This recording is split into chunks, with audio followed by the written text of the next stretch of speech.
شاہ جہاں مغلیہ بادشاہوں میں مشہور بادشاہ گزرا ہے، اس نے ہندوستان کو بہت ساری تاریخی یادگاریں عطا کی۔ تاج محل اسی کا دیا ہوا ہے، دلی کا لال قلعہ اسی کا دیا ہوا ہے، دلی کی جامع مسجد اسی کی بنوائی ہوئی ہے۔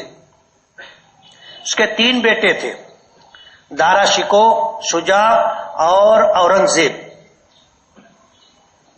2 بڑے بیٹے جو تھے ان کا مزاج شاہی مزاج تھا، شہزادے تھے۔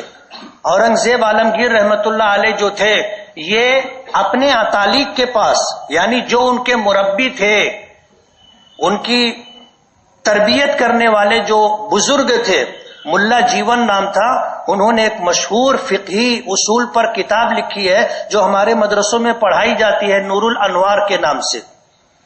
ان کی تربیت میں تھے اور اچھے آدمی کی تربیت میں ہونے کی وجہ سے مزاج ان کا خادمانہ مزاج تھا۔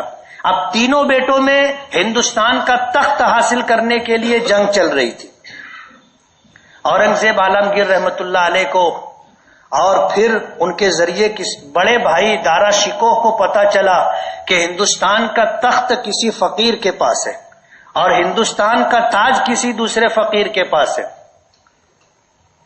دارا شکوہ پہلے پہنچ گیا اور اس فقیر کے پاس جس کے پاس تخت تھا اس سے کہا کہ آپ اٹھو، آپ کی جگہ پر میں بیٹھوں گا۔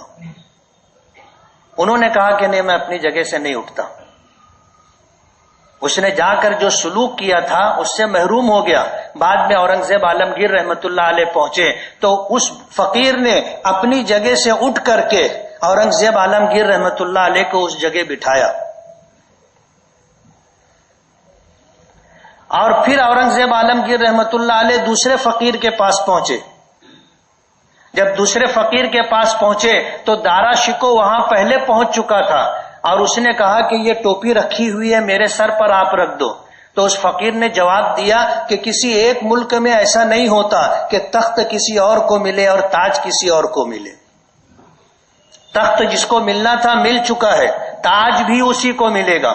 اورنگزیب عالمگیر رحمت اللہ علیہ بعد میں پہنچے تو اس فقیر نے اپنے سر سے عمامہ اتار کر اورنگزیب عالمگیر رحمت اللہ علیہ کے سر پر رکھا۔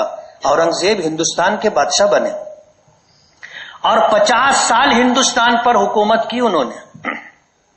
یہ اللہ کا غیبی نظام، ایک ظاہری نظام ہے جس کو دنیا جانتی ہے،